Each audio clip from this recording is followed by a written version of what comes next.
It's the first day of school for the son of the Demon King in the human world. He has barely stepped into the classroom and hasn't even properly settled into his seat before trouble comes finding him. These typical bullies of school start picking on what they assume is an easy target. But little do these guys know, they are pushing their luck against the literal next Demon King. Being born into the demon race, Lavis was taught only one thing during his time in the demon realm. Humans were ants, meant to be crushed the moment they appeared, and Lavis intends to stick exactly to that principle. He grabs that nonchalant, pretty-faced boy by the neck and brutally slams him against the desk. His bold and unexpected reaction shocks everyone. One guy with an ugly face goes absolutely ballistic with verbal jabs and quickly jumps at our boy in an attempt to save his pretty-faced friend. Yet the moment Lavis looks back at the charging human, his demonic powers react in tandem with his body. As Ugly Bitch Face throws a haymaker, my guy merely tilts his head, letting the punch glide harmlessly past. Countering the assailant's strike, the kin of the Demon King delivers a jaw-breaking Mike Tyson-style punch that sends the guy smashing into the lockers behind him. Let's hit pause right there and learn exactly how the one who was supposed to rule over the demon realm ended up here fighting mere school bullies. Meet Lavis Vindica, the merciless son of the esteemed Demon King, and the one next in line to inherit his father's throne and rule over the entire demon realm. He was assigned a single task by his father, but he outdid himself in the worst way possible. He was tasked to investigate if Hiltga and his clan were conspiring against the king's will. However, Lavis Vindica took matters into his own hands and annihilated the entire clan under the pretext of treason. The king knows his son is a troublemaker as it is, but this time he has lowered an already low bar to its absolute limit. Gamdeware Vindica, the ruler of the demon realm, is done tolerating his son's antics. The arrogant prince tries to negotiate with the king, insisting that the evidence of Hiltga's rising rebellion was everywhere, so wiping out the mess before it scattered further was the best option available. However, the king doesn't believe in such barbaric, extrajudicial approaches. Even if those guys were deserving of punishment, it should have been handled with proper law and order under strict jurisdiction. The arrogant son erupts into laughter at such a boring way of handling things. His son's lack of a code of conduct disappoints the king to his very core. The king is already convinced that his son is a shallow-minded, ignorant fool. Arguing with him is the same as trying to convince a wall to move aside. This is why he has already decided on the punishment for his son after thoroughly discussing it with the 12 Dark Thrones. For violating the laws of the demon realm and massacring Hiltga, Lavis Vindica will be exiled to the human realm. Not only will he be sent there, but his dark powers will be sealed away. His Majesty is hoping for his son to return only after becoming a sincere person, worthy of ruling over the demon realm. Under the command of the Demon King, the 12 Thrones proceed to cast down their spells with the intention of sealing Lavis's dark powers and banishing him. Among those 12 Thrones is a guy named Ranbei who intentionally plotted everything for our boy, and seeing him in such a pathetic state is giving him a thrill. Anyhow, there are a few rules he must follow if he doesn't want his soul to get incinerated. First, he must live his life like a normal human being. Secondly, taking his own life is prohibited. And lastly, harming or killing humans is also strictly prohibited. With that, the once great demon prince wakes up possessing the weak, frail body of a human called Minho. The previous owner of this body was a weak, bedridden boy, a victim of bullying. Since he was supposed to be in a coma, his sister and mother were shocked to see him back on his feet. While the mother and daughter were an emotional bunch, his new father is an unhinged, emotionally unavailable man. Now that his son is awake, the father simply orders him to get ready for school tomorrow. The next day arrives, and that's how he finds himself tangled with these bullies, the very same ones he is currently beating to a pulp. The entire student body's jaws hit the floor seeing the once whiny little runt turn into a total Sigma. As Bro farms aura after punching the assailant to the ground, a nerd with glasses doubts if he is the same Minho they once knew. Let's not forget about the pretty boy with the pretty hurt ego. He comes at our boy holding a chair in his hand, ready to smash Minho's head. The glasses nerd warns Minho to watch his back. Our boy reacts with lightning speed to that warning, delivering an instant knockout kick that makes the pretty face double over. The once confident bully has been rendered into a confused mess, unable to believe who flipped Minho's switch. He is spewing insults and profanities left and right, unknowingly making the situation worse for himself. You see, Minho is typically unable to use his demonic powers, as they were sealed away. However, whenever someone hurls profanities at him, those curses awaken the demonic magic within. The more he is cursed, the greater the power he can wield. In reality, Minho's mother was the living embodiment of profanities. She invented them and unleashed them upon humanity. With his leg brimming with power after absorbing all the profanities, Lavis delivers a devastating snap kick to the bastard's chin. That final kick finally turns the pretty face into an ugly one, knocking him out cold. By the way, both Pretty Face and Ugly Face are known as Taiwu and Sungyun,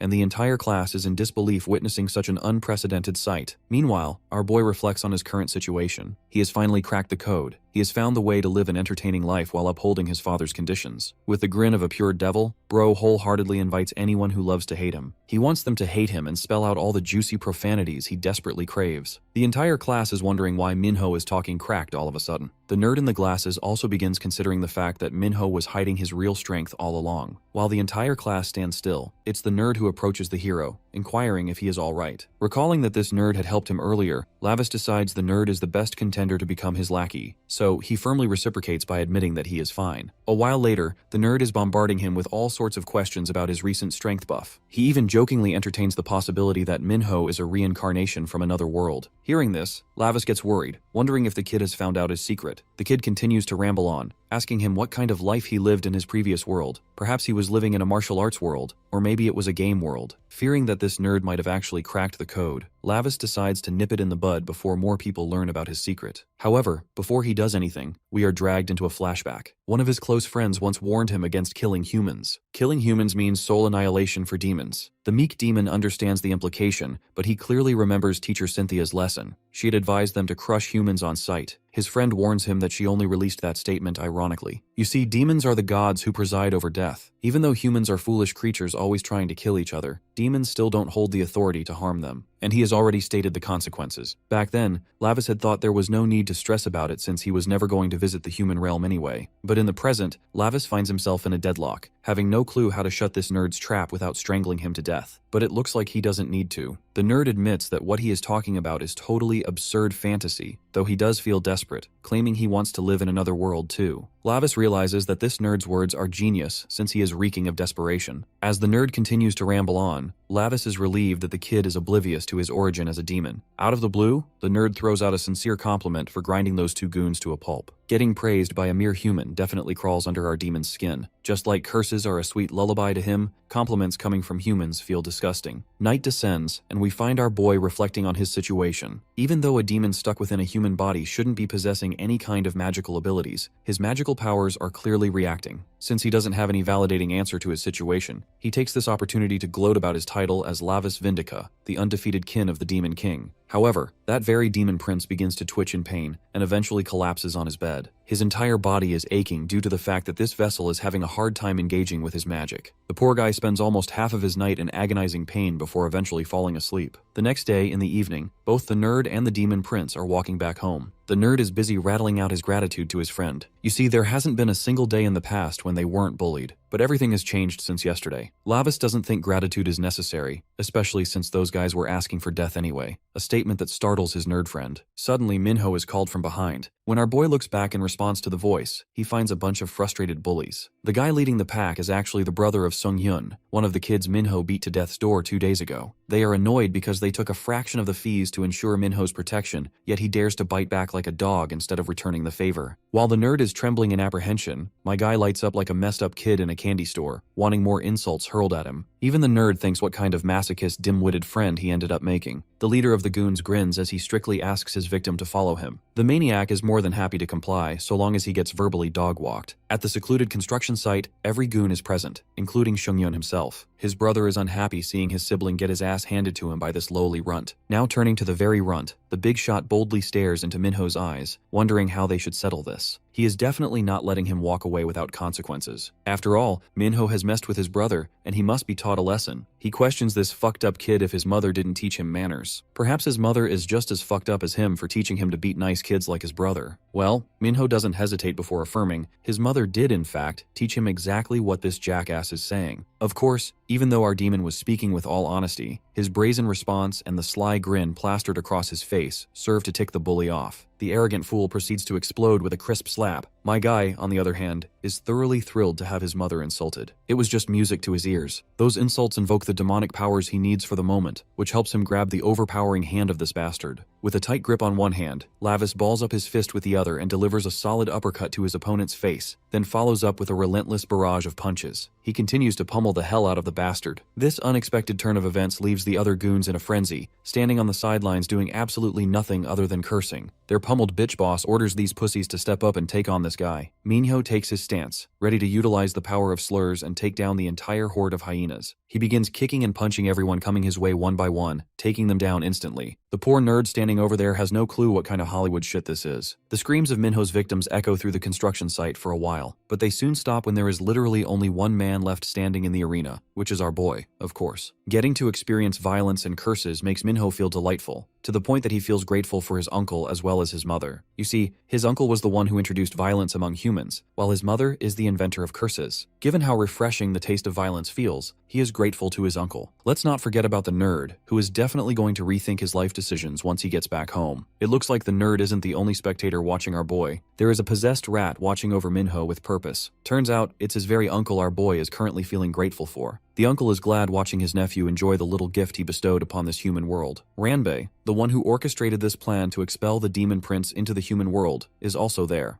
Lavis's uncle feels admiration for the kid for exterminating House Hiltga, short for Hilt. Ranbei argues that the kid has always done whatever he wanted, so it's a pain to get through that guy's stubbornness. What really stuns the uncle is how Gamadair, the boy's father, ruthlessly sent him down to the human realm as a punishment. It's the rule of the demons to bestow forceful submission to handle the reckless among their group. The human realm is also the same place where the most unique sinners of the demon realm are sent, which means our boy is going to be facing some real challenges soon. Uncle over here remembers how his nephew once only used to cause small troubles. At the same time, Ranbei now understands why Lord Barkin blessed his nephew with the demonic bloodstone. They're ready to visualize the sinners thrown into the human realm, so Lord Barkin tells him to share the details. Casting tendrils of dark magic, we get a visualization of several powerful demonic opponents that our boy is going to have to come across and defeat. Lord Barkin extracts the information by absorbing the dark energy circulating in the air, and he looks forward to the kind of performance his little nephew is going to bring to the table, especially when faced against actual darkness. Let's go back to Minho's regular school life. His biggest fan is Budget Midoriya, who can't believe that this guy took out Taewoo's brother without breaking a sweat.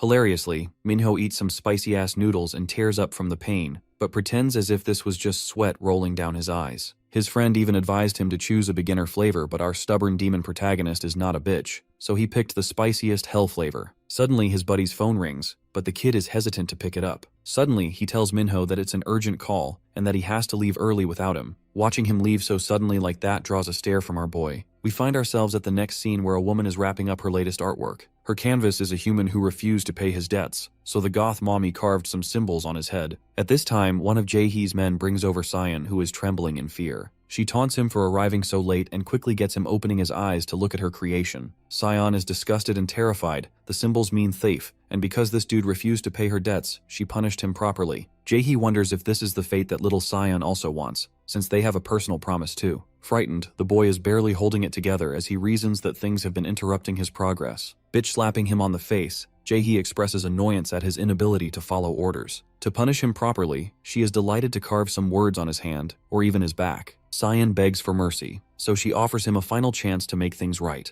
or else he'll end up like the dude dead right behind them. Jaehee orders him to do what she says right to the last letter, or else he's cooked. By night, the same kid is trembling on the keyboard, questioning if he should really go forward with this. The consequences of disobeying Jaehee will cost him his life, so Cyan has no choice. As for our boy, Minho's out here aching like he's on his periods. This is called the effects of a spice wimp. His stomach is churning up and breaking apart. Even though his body feels sore after that fight, Minho is fed up with this shitty body, so he starts doing push-ups to build up his physique. The great Lavis Vindica refuses to die with shitty physical stats, and puts in the work to look like a chick magnet physique. That aside, we return the perspective to Cyan, who is in school. He has a gadget in his hand. Something about the app scares him, but Jaehee's image at the back of his mind is even scarier. The poor guy is forced into a shitty situation and doesn't know what to do when Minho comes around to check on him. At this point, Cyan wonders if he could ask his buddy for help, but also knows that it would be dangerous. Jaehee and her men are extremely dangerous, so it would pointlessly drag Minho in his mess. Suddenly, our boy senses a kind of familiar smell coming from nearby. Right then, an orange-haired girl topples down and hits the floor. Seungye has suddenly gone unconscious, inviting Cyan's worry as he checks on her condition. But when he flips her over, this girl is looking like a rabid dog and a zombie. Then again, this is the average girlfriend when you say no to her. Jokes aside, Minho senses demonic energy, but the shocking part is why a human other than him possesses it. The coach quickly rushes in to grab the girl and hurry her into the infirmary. While passing by, our boy catches a glimpse of the insignia marked on her arm. This symbol is actually one of House Hilt, but it makes no sense that it's on a human's body. Minho is deeply invested and wants to check properly, so he finds his way to the infirmary in order to sneak up into her room. The attendant stops him as these are resting hours, but Minho uses one of his powers, something to do with oblivion magic, as he resets her position after taking over her mind. Despite being weak, he can cast minimal spells like that in his current state. Our boy heads into Seungye's room, who looks at him with annoyed expression. Adopting a serious tone, he directly asks about her identity. At first, she pretends not to know, but our boy yanks the crap out of her arm, showing her the demonic mark and questioning why she has it. Seungye still isn't budging, so this man threatens to end her with great suffering if she doesn't confess every word she knows right now. This side of him is so frightening that she is spooked out, feeling the aura of a godly demon coming from his body. Seungye's tone changes from annoyance to straight-up fear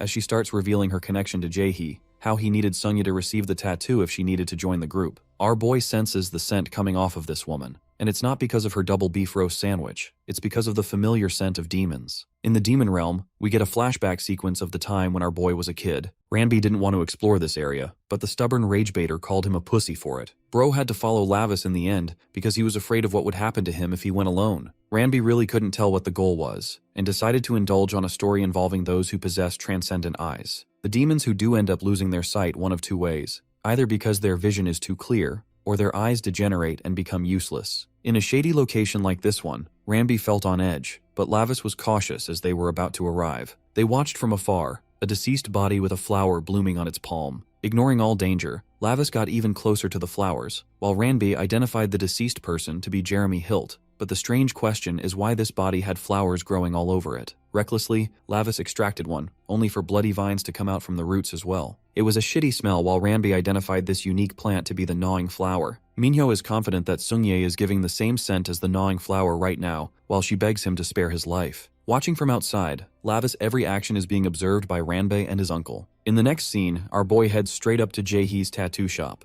At first he wonders if the flower and the tattoo are both just a convenient coincidence. Inside, a bunch of dudes can't seem to understand why Cyan has a soft spot in Jae-hee's view. In reality, it's not that Cyan's important, but rather the app. One of them is holding a candy, some kind of pill that was recently developed. The other guy warns him not to eat it since he'll experience damning effects like Seungye, but apparently this guy thinks he's built differently. Popping up in front of these guys, Minho identifies the tattoos and the same scent again. He politely asks if they all got that tattoo from Jae-hee. The group leader is arrogant and walks up to our boy acting like tough shit, only to get his hand swatted and his face bitch-slapped Will Smith style. The dude is put to sleep instantly, while the other punks start to question who our boy even is. I love how this man is just throwing hands without any explanation at all, truly for the love of the game. Minho punches that guy into next Tuesday, while his buddies stupidly charge at him, thinking it'll be no different. Our boy weaves the punch and returns it with double the love, knocking the third. The fourth assailant has a weapon, so Minho keeps him at bay by using a roundhouse kick for range, knocking him over smoothly as well. His only question is about the location of Jae-hee, but it's here when the first dude he knocked down actually gets up. However, Bro isn't a human anymore, but an unrecognizable zombie with only one goal of killing. Minho is stunned. The same lingering demonic energy in this guy became much stronger. He dashes to catch our boy. Even the movement patterns of this guy have changed, which definitely means the drug enhanced him. Bad luck hits as Minho trips over and falls. Now he's really exposed and has nowhere to run. The demonic human charges a powerful punch aimed to kill, with Minho realizing that he's in hot waters. The scene cuts to Jae-hee's side of things, who remarks how the app is yet to be finished. They manage to secure the culprit who stole the blue ribbon from them. The same thief begs to be spared for having made a mistake. However, he's looking at some of the most ruthless people around. One of them grabs blue flowers from the pot, looming over this guy as he pleads for mercy. His end is grim because the guy charges those flowers and thrusts them right inside this guy's head. But that was just one eye. The victim continues to beg, but this guy doesn't stop and ruthlessly plunges the other one down his remaining eye. And then he's just left wailing and screaming, now blind too. These guys don't believe in second chances, and even someone like Jae-hee is scared as balls just being around this guy. He wants her to wrap up things quickly without further excuses, forcing her in a shitty position. Outside, she ponders her situation, calling Cyan endlessly for an update. The poor kid is working on the app,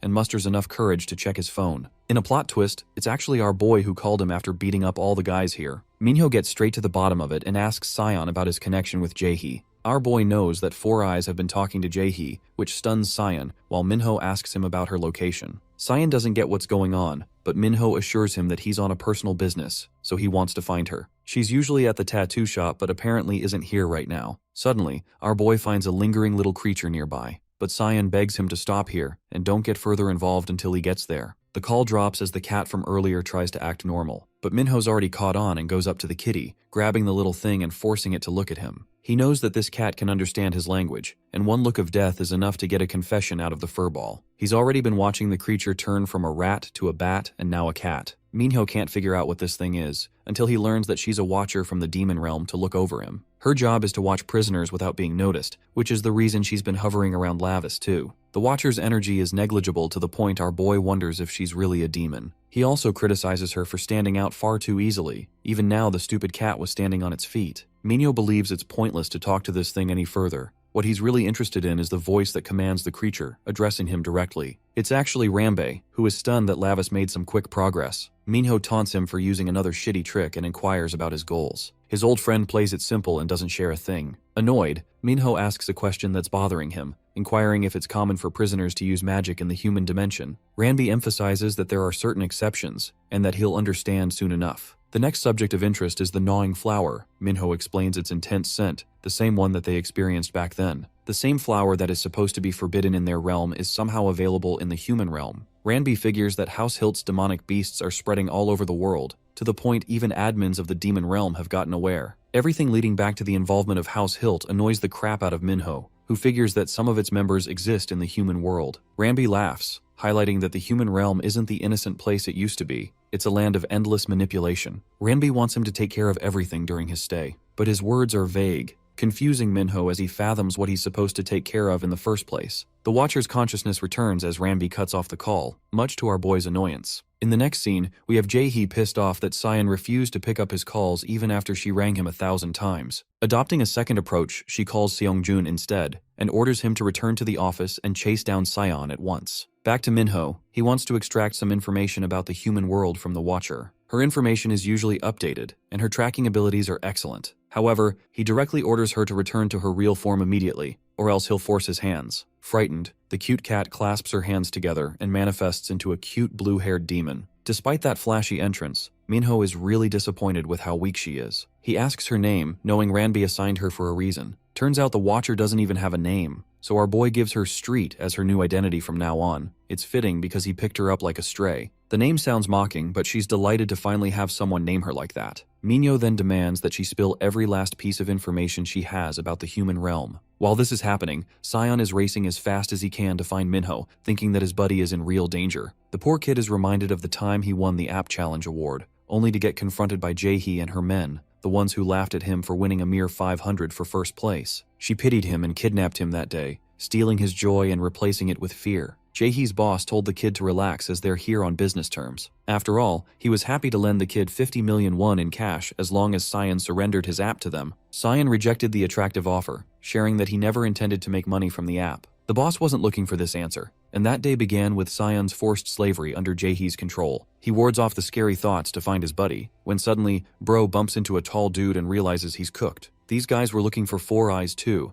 and Sion made it so much easier by just coming here directly. Even Jae-hee arrives with fury in her eyes. This time she isn't going to let the kid off easy. Jae-hee kidnaps him again and tells Sion to code the app for life under their supervision. And if he ever even dares to escape, they'll know because they've got eyes. Even inside Sion's new cage, they've placed an attendant. The kid knows it's all over at this point, while some of Jae-hee's friends are starting to wonder if this kid is a developer in the first place. The boy has no spine, but their boss wants to use it to spread their product. The app's called I'm Here, and even the name seems shitty to these guys. Logging in, Sion works on his app, while his boss comes around looking like Chisaki from My Hero Academia. He explains that the app is actually a central piece to the distribution Blue Ribbon requires. The goal is to extract the buyer's information through the app, then use it to manipulate the market at will. Real-time location tracking in the game allows them to expand their transactions even further, so his plans to sell the product have finally come to life. The Blue Ribbon is the same candy drug that turns you into a rabid monster, and it's time to unleash it upon the world. The following day, students at the school discover the appeal of the app, which offers a free cashback of 30,000 won for each person that refers to their friends. 3 people means 100,000 won, so all the girls want to sign up without asking questions. They're so excited by the giveaway event of a few diet pills, one that is marketed as a safe product authorized by the food industry. Of course, these are all lies. By evening, the number of signups goes up by an insane number. Jae-hee and her group celebrate in joy. However, she's still confused why they haven't been able to catch the invader who infiltrated and ruined her shop. After checking the CCTV, all they could find was a bat. Apparently, the footage shows a bat staring into the camera, blocking the view. All of the other cameras were blocked by rats. None of it makes any sense to Jae-hee at all. A sudden message comes from their boss to head over to the location of the stock. While they're busy going there, our boy looks bored and questions why Street is busy hiding in the trash. Apparently, Street gained weight and got stuck. Our boy doesn't care about that and asks about the results of the investigation he tasked her to do. The cute demon is thrilled to share that she found out exciting details despite the difficulty. Remember the punk our boy knocked out? He had a handful of these drugs with the same smell of the gnawing flower coming from them. It's easy to understand that this drug greatly enhances the average human's abilities. But the strange thing is that the gnawing flower always requires a host for its cultivation. So the fact that this drug exists without a host is strange, because the same flower was rendered extinct even in the demon realm. Street shares that the name of the product is Blue Ribbon, and it's currently spreading among humans in different forms, such as in the form of diet pills and supplements. Minho is curious about the raw ingredients, but that part is hard to investigate since the contents of the product are manufactured in secrecy. Even Street can't track those details, which pisses off Minho because if the best she could do was find a name, then she's shit at her job. The Watcher panics and shares that each product is being distributed properly right now, and thanks to the large trails of demonic energy condensed because of that, they could trace down the manufacturer. Our boy taps her head for not going there already, but the only reason she didn't go on a solo mission is because Rambi instructed her to go alongside Lavis. Unfortunately, the little demon has to report each and every last word to Ranbei. She has to carry out both of their orders. Putting her in a dilemma, our boy demands her to make a decision between the two masters. Either she'll choose him or her original master, but the good thing about choosing Lavis is that he promises to keep her free from being a lowly creature. The thought of being a badass assistant to a demon excites this cute idiot, so she kneels down and offers her blood and loyalty to only Lavis from now on. Using the authority of Lavis Vindica,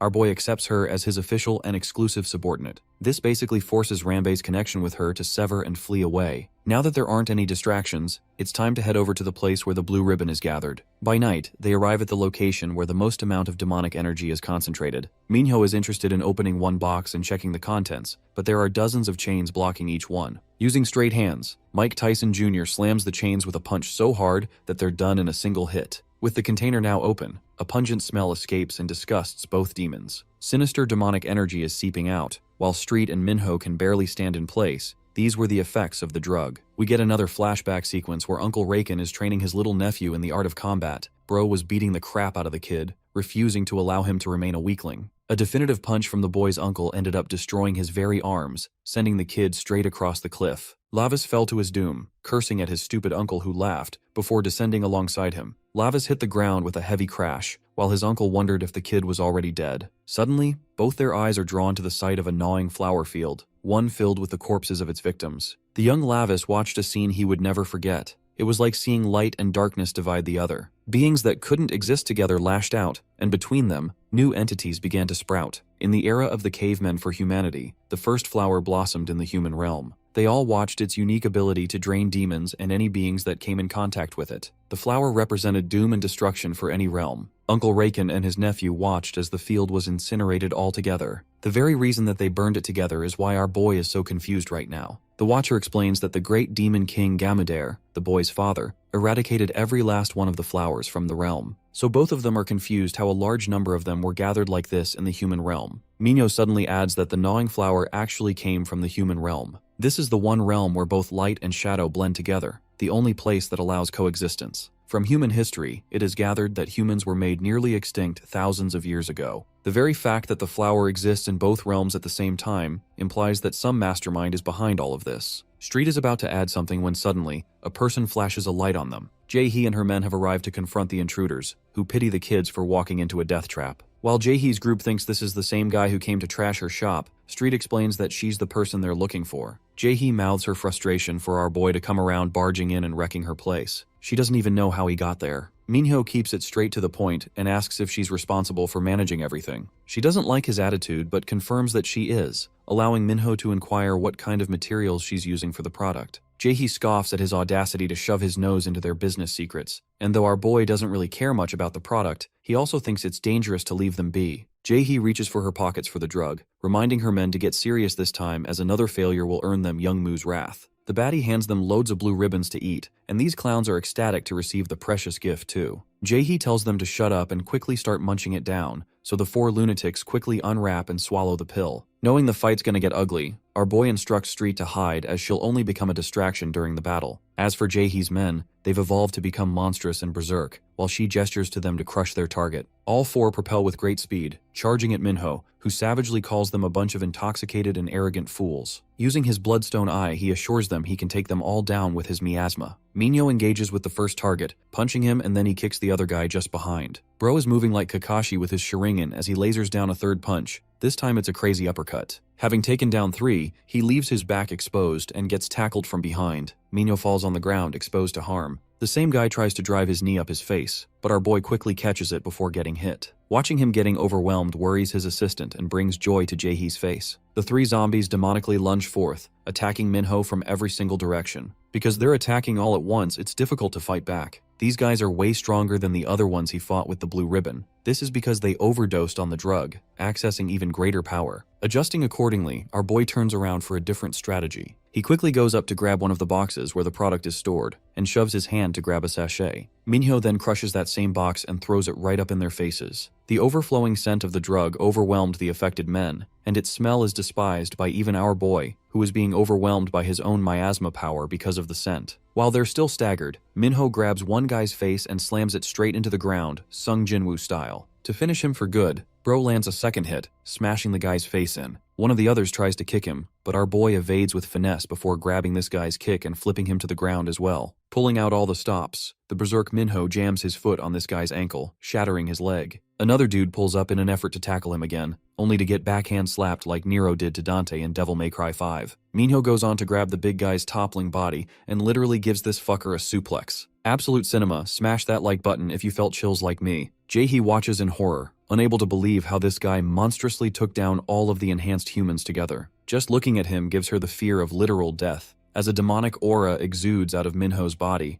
making him look like anything but a human. Shivering for her life, Jaehee began to wonder if she was facing a specter entity. At the stage, Yuri stands before the audience. Inside the room, her mother, Kang Hyunju, cheers her on, being sure that someone on her level can, without a doubt, join the Venus Ballet Company. Suddenly, 2 men enter the room, and Hyunju is instantly alerted, strictly inquiring who they are. They place a jar of blue ribbons on the table, apologizing for barging in. Since it was a bulk order, they came to deliver it themselves. Visibly flustered, she is assured by the man that they handle everything entirely on their own. Still, she wonders if the blue ribbons have any faults in them. Youngmoo mocks her, saying that she has already fed her daughter a large amount and is only asking about it now. Hyunju instantly looks toward the screen and sees her daughter begin to malfunction like a broken vacuum. The men see Yuri collapsing, making them wonder how much the mother fed her daughter. Suddenly, Yuri's ankle snaps, and she falls on the stage like a mannequin. Everyone in the audience is left dumbfounded. The mother screams, as she thought there were no side effects of blue ribbon. The men nonchalantly say that the rule only works when the dosage is taken in the proper amount, then break it down to her that there is no hope left for Yuri. She will need this drug to satisfy even her smallest desires to survive. For her entire life, she will be dependent on it. Hyunju is shaken, as she has invested a lot in her daughter. The phone rings and Youngmoo picks it up. Jin Jae-hee is on the other end of the call, but he sees her in tears. The phone shifts toward our boy, who inquires if he is the one making the blue ribbon.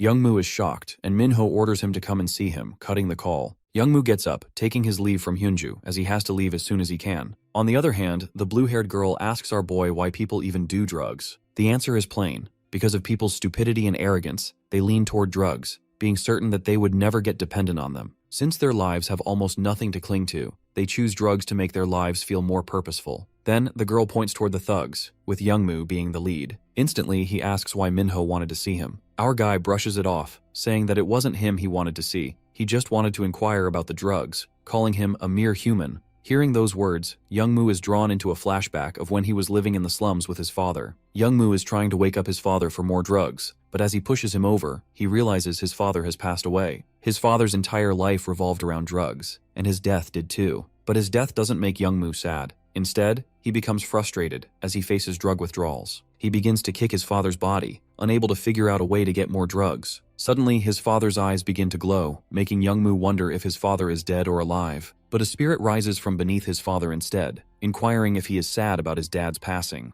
The demon spirit also tells him that his father will be returned if he is unable to bear the weight of sadness. But Youngmoo is more relieved that his father died, and he is only concerned about how to get more drugs for himself. The demon sees Youngmu's urge for the drugs and hands him a gnawing flower, ordering him to feed the flower his father's dead body. The demon also informs him that this is a way of trusting each other and that he will further get whatever he wants. The demon then tells him to kill anyone who deceives him or denies the gnawing flower. After that, the demon spirit leaves the gnawing flower with Youngmu, giving him its blessing. Right away, Youngmu begins feeding his father's corpse to the gnawing flower. Coming back to the present day, Youngmu is offended at being called a mere human. Our boy keeps his calm and wonders if there is anything Youngmu has faith in, something that gave him another chance at life. When Youngmu reveals that information, our guy already knows about the contract Youngmu made with the demon. Still, our boy walks forward, calling both the demon and Youngmu trash, making him furious. He instantly orders his men to attack Minho. The girl runs away immediately, but Minho decides to deal with them quickly. On the other hand, Blue Ribbon is hitting massive sales levels, which could mean that VIP customers from all over the country will be reaching out. The entire team praises Youngmu, as he has opened routes to China and Japan as well. Meanwhile, the creator of the app has been worried since its launch, as drugs are spreading rapidly through it. Coming back to our hero, Jin Jae-hee is crying as she watches our boy and his inhumane moves while he takes down the thugs all alone. Minho then challenges Youngmu to fight him.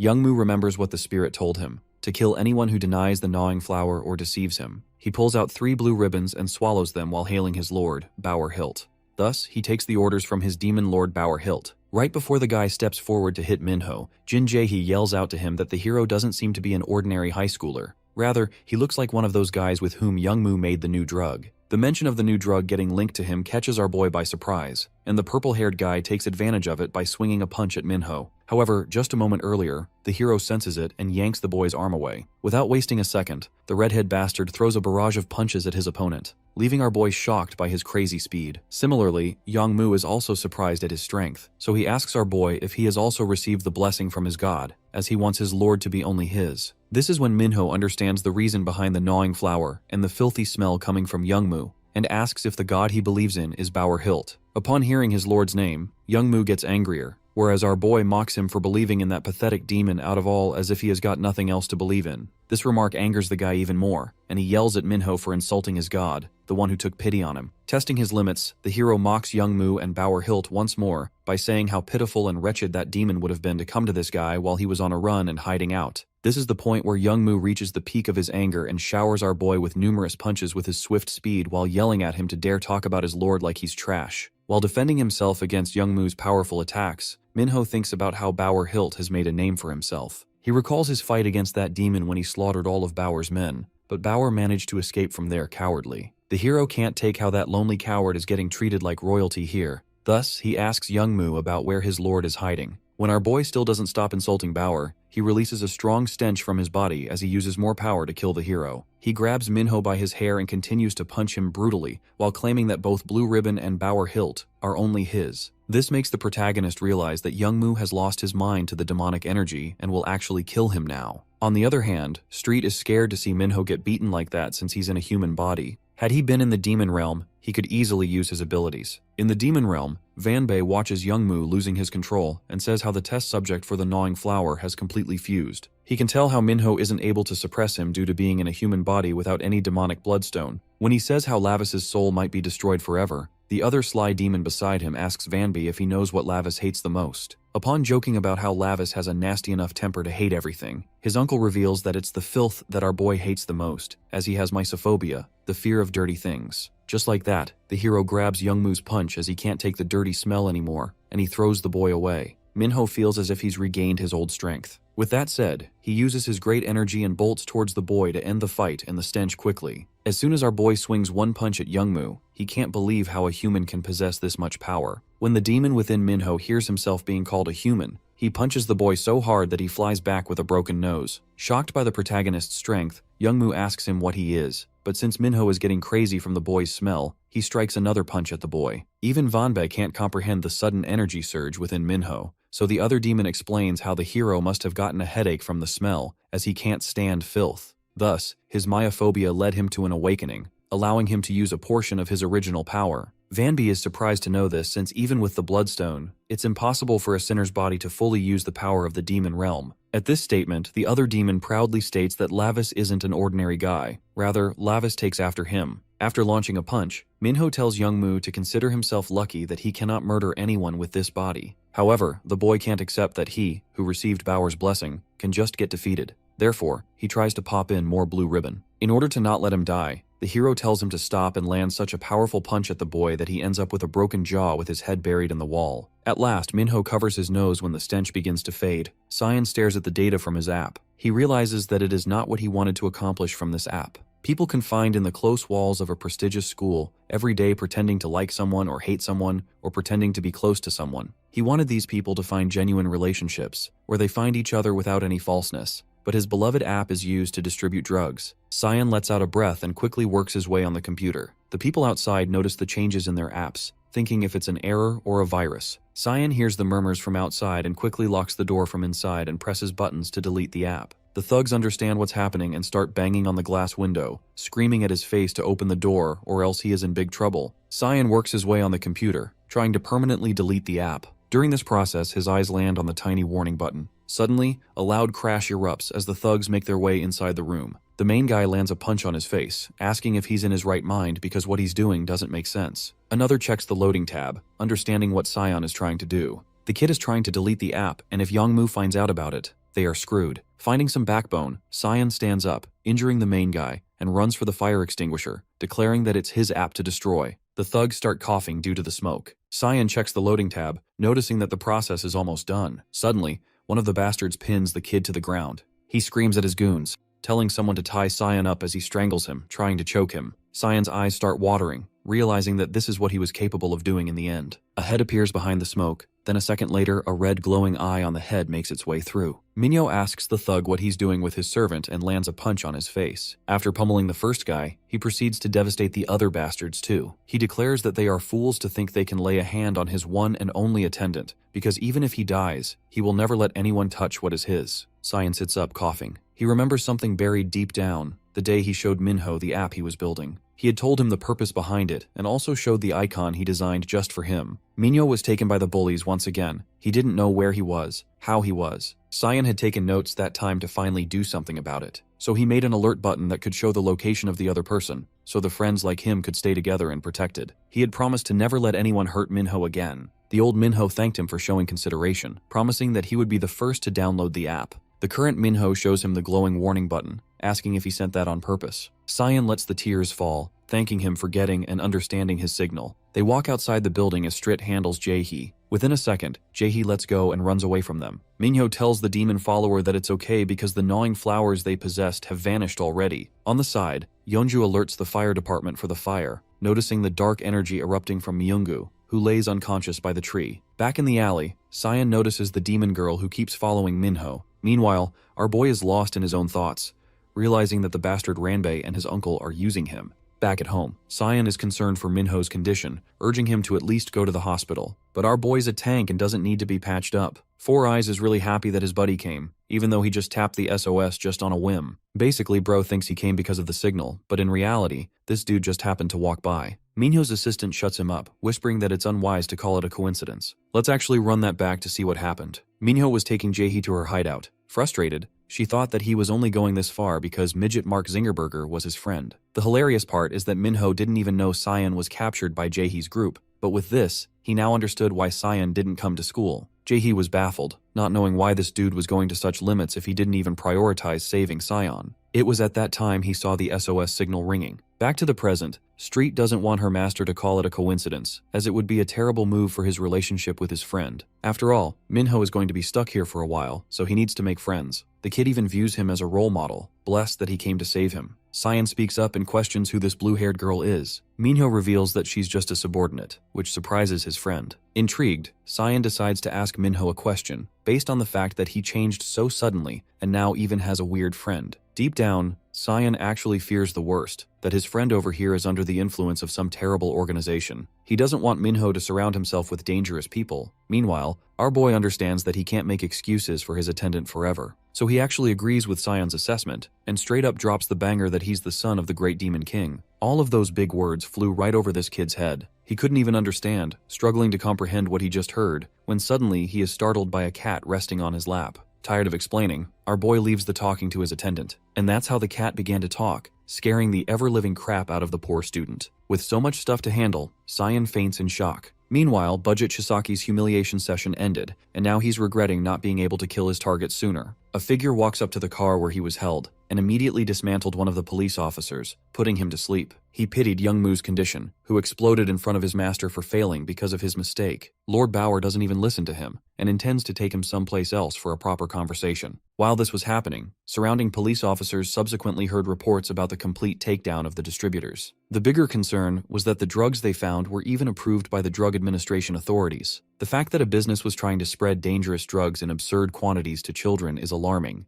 but when the female officer turns to her side, she spots Detective Cha on the ground. She races over to him and checks inside the car, only to shockingly discover that the captive has escaped. Over to a different location, Lord Bauer brought his failure of a child. Young Moo begs for a second chance, believing he can absolutely kill his target so long as he can devour more of the drug. His master mocks him for not seeing the lost value of the flowers he just burned. Lord Bauer had done far too much work gathering a group of humans just to use them as hosts for the flowers. He finds the uselessness of even his servants disappointing for ruining his flowers. Again, Young Moo pleads for a chance, promising to finish his job. Dealing him with absolute karma, Bauer plunges the flower directly into his eye, causing him to scream in agony. But that's just the first one, as his master emphasizes their oath sworn in blood. The only way Young Moo can prove his loyalty now is through the flowers, but he's far too busy screaming to focus on Bauer's words. Let's go back and see what Jae-hee is up to. She's trying to steal the coin wallet and make a run for it, except she can't find it, and ends up running into a lunatic who had ingested the drug. Jae-hee is baffled why this is happening to her again,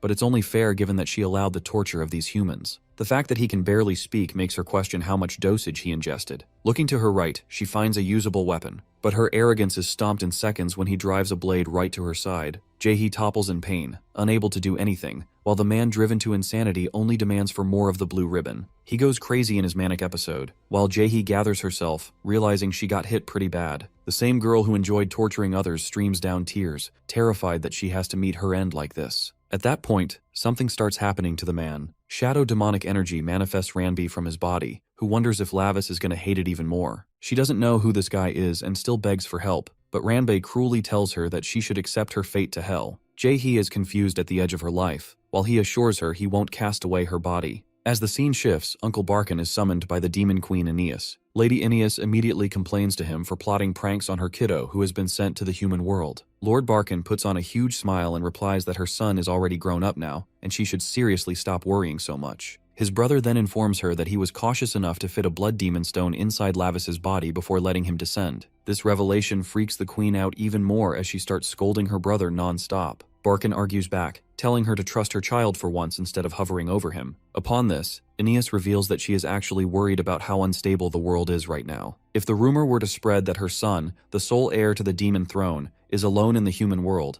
the entire world would start collapsing in chaos. Uncle Barkin, however, does not seem concerned at all, and instead the Lord brags that the kid takes after him and that his combat ability is better than anyone else around. The queen bursts into anger again and smacks her brother hard on the head, clearly done with his nonsense. Getting annoyed by his sis, the Lord asks Ranbi to read every book she can find to figure out a way of getting rid of older sisters for good. Ranbi tries to calm the two down, but the royal siblings still end up fighting each other hard as the argument completely spirals out of control. The scene shifts back to planet Earth where Lavis is just chilling. Cyan asks him to confirm if he really is what they call an actual demon. When Lord Lavis admits it casually, the poor boy Cyan immediately starts worrying that there is absolutely nothing stopping him from going straight to hell once he dies. Lavis, however, tells the boy that this Earth is already a living hell, and once he takes him along to the demon world, there will be no one there who could even dare to touch him. He proudly declares himself as the sole successor to the demon throne, and hearing this only makes Cyan even more scared as he desperately tries to bargain so that he never has to go there at all. As Lavis thinks about returning, he remembers Ranbi and cannot wait to make lollipops out of her eyeballs, clearly enjoying the thought way too much. When Cyan finally processes all the nonsense about demons, he questions what would have happened to the real Minho. Street explains that Minho was going to die anyway, and that demons are only authorized to use such vessels as prison cells meant to punish other demons. This news makes the poor boy anxious as he starts holding himself guilty for not being able to do anything as a friend back then. Lavis notices this and asks why he suddenly looks so sad,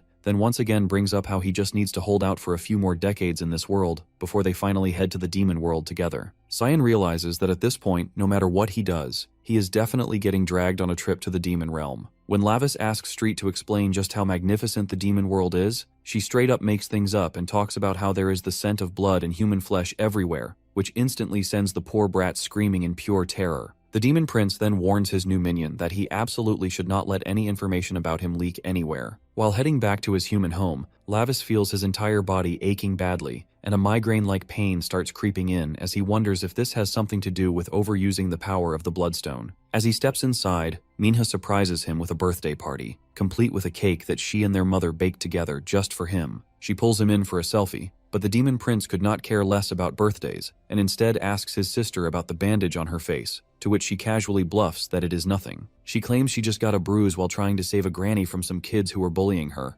Lavis finds it oddly intriguing and amusing that she tried to help others when she herself is so frail. Manhwa then scoops up a spoonful of cake and forcefully stuffs it into her brother's mouth, and the demon cannot resist the sweetness as he instantly falls in love with the taste. Just then, their stepdaddy comes barging into the house, shouting about how he got showered with eggs during his candidate speech for the mayoral elections. He rants about wanting to massacre them all and, in his rage, punches his attendant hard in the face. When his wife tries to stop him, the ugly stepdaddy Jung Taishik swings at her too, punching her and pushing her aside. Manhwa steps forward to protect her mother, but the dad does not stop there, and instead turns his anger toward the cake, arguing how humiliating it is for him to be pelted with eggs while his family is inside baking cake with those same eggs. He slams Manhwa away and then completely destroys the cake. The kid's mother desperately tries to stop Taishik and reminds him that it is Minho's birthday, but the stepdad snaps that he does not approve of any birthdays today. He shoots an angry stare at his son and then storms out of the place. Lavis, however, is burning with anger after seeing his cake get demolished, and his opinion of Minho's stepdaddy shifts drastically as he locks onto the man with a chilling death stare. That evening, Taishik is screaming inside his office because some Wee Youngmu guy still has not paid him his money. The greedy daddy is running short on cash, which he needs to take a picture with Assemblyman Park so he can advertise himself properly as a candidate. Just as his anger reaches its peak, his butler rushes in and informs Taishik that his daughter has gone viral for helping an old lady who was being bullied by some kids. The butlers share a plan with the evil candidate, explaining how he could cash out his own stepdaughter by publicly revealing their relationship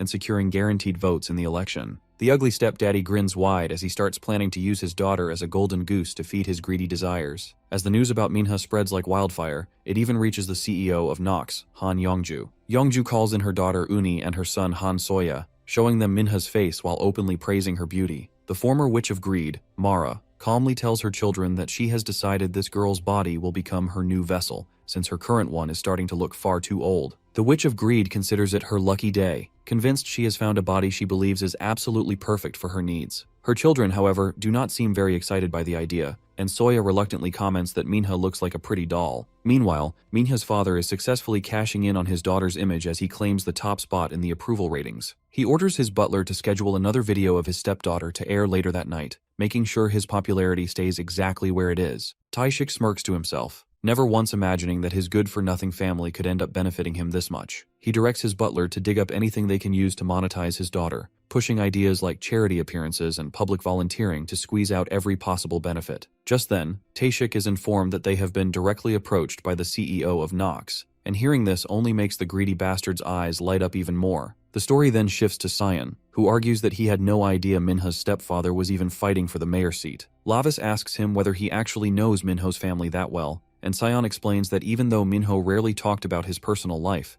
the one thing he was always sure about was how close Manhwa was to his sister. When Sion comments on just how deeply Manhwa cherished her, something clicks inside Lavis. Lavis is reminded of how his great-uncle once told him to cherish his loved ones the same way he should cherish Ranbei and himself. Just then, Street, in the form of a kitty, tries to crawl out through a hole in the wall but ends up getting stuck halfway. It turns out the foodie has been so obsessed with eating that she has managed to swell her belly way too much. Lavis asks her what Ranbei said, and she casually replies that Ranbei was not there at all, and only left behind a note. Lavis opens it and reads through the note, only to find himself being praised by Ranbei in an annoyingly smug way. On top of that, the nerd assigns our demon prince the task of taking care of Lord Bauer Hilt. This instantly works Lavis up and sends him straight into anger, and he starts shouting that he is going to murder the nerd before he even thinks about laying a hand on Bauer. Sion snaps him out of it by bringing up how his greedy daddy is steadily on track to being elected mayor at this rate. Lavis cannot believe that a person like that could actually become mayor, and just thinking about the man makes him associate the guy with a Siniru. He asks Street whether this stepdaddy is actually a Siniru that descended into this human hell. Sion asks what a Siniru even is, and he learns that they are the infamous gluttonopus demons from the demonic realm.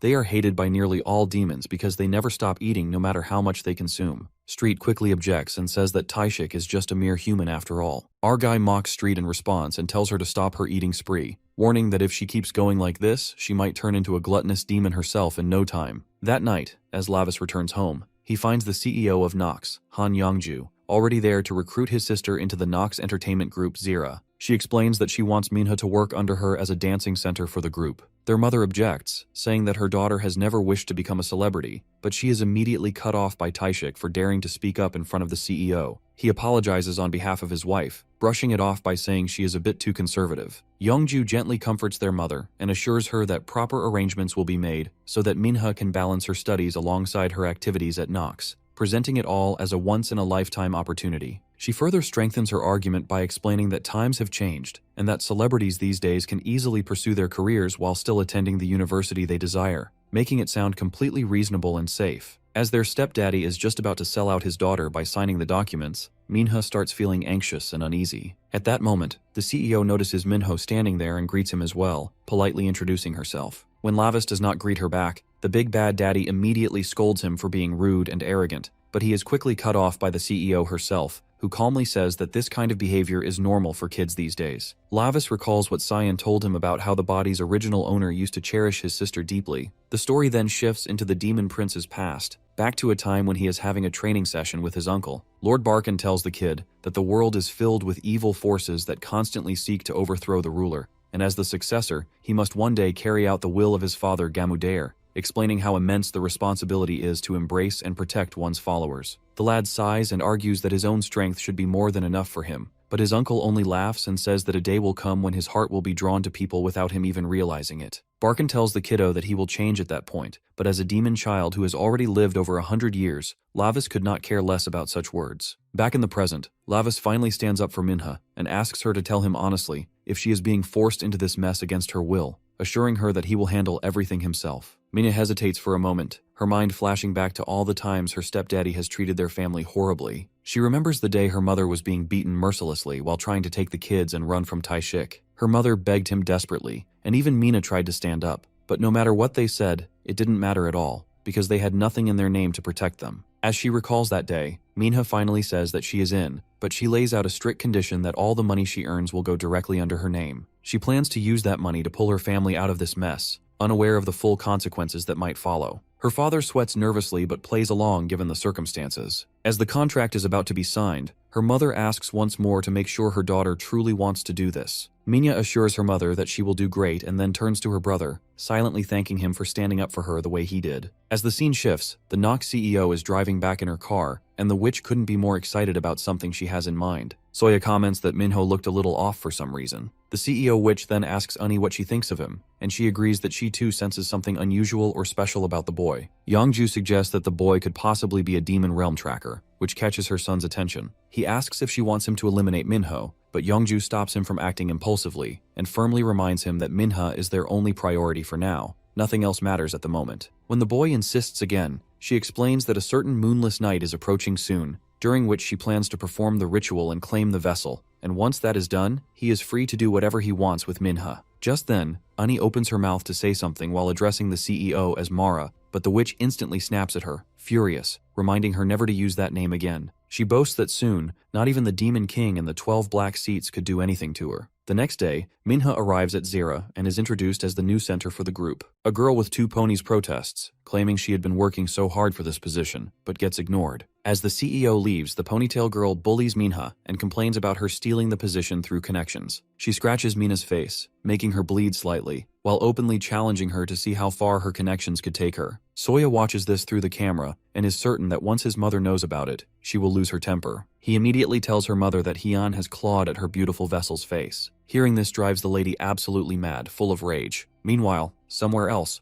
our demon prince has summoned his minions and informed them about how his sister is being bullied. Street argues that Nox is very famous and that his sister could easily dominate the human world if she plays things right. Lavis explains that he doesn't plan on interfering, considering his sister really wants this, but what sets him off is the CEO and her kids. He argues that he couldn't sense any miasma from them, yet the CEO still managed to keep her eyes locked on his gaze. He suspects that she might be a demon disguised as a human. Street comments that it becomes easier for demons to conceal their miasma after staying in the human realm for a long time, and adds that they should proceed with caution. She still lectures the demon prince for staring at people so blatantly. Even Cyan agrees, noting that humans don't like being stared at. Lavis shifts the topic back, insisting that he can recognize a demon when he sees one, even if he doesn't have his powers right now. Cyan mocks him, reminding him that he couldn't even find Bauer. Annoyed by the ridicule, the demon prince gets angry and orders Street to escort him to the demon realm's infernal training grounds. He is furious at being looked down upon simply because he cannot currently use the power of the Bloodstone. He then asks Street if she has found a way for him to recover his strength, to which she nods and confirms that she has. After that, he instructs her to investigate the CEO and her twins, and also to take Cyan along, calling him his attendant number 1. Meanwhile, Hyun walks down the street, tears streaming from her eyes. Just then, she hears something and turns to see Unnie pursuing her with a sword. She panics, asking if she has done something wrong and offers an apology, explaining that she had gotten angry for a moment. Unnie wastes no time and brutally murders her for simply putting even a simple scratch on Minha's face, arguing that her mother despises that kind of behavior. Time for some backstory. Before she was possessed by a demon, Mother was a happily married woman who was very close to having kids. After she was banished, the demon crawled out of the sewers and saw her as the perfect vessel to take over. That night, she slipped into her house and forced herself inside her body. She promised to take good care of her soon-to-be-born children, since they could at least be useful as servants. Lying in bed, she started laughing like a complete psycho. The lady's husband woke up because of the noise. Unfortunately, that turned out to be a huge mistake. The possessed woman started choking him and dragged him to the window. Bro probably thought she was copying a scene from 50 Shades, but he quickly realized he was screwed when she held him over the edge. Disgusted that she had to live with a filthy human she once called her husband, she mercilessly threw him off the balcony. The greedy witch celebrated finally owning a pretty vessel of her own, but she soon regretted it when her body suddenly went into labor and she suffered the worst pain of her life. She threatened the surgeons to hurry up and finish if they wanted to live. She also cursed Lavis's mother,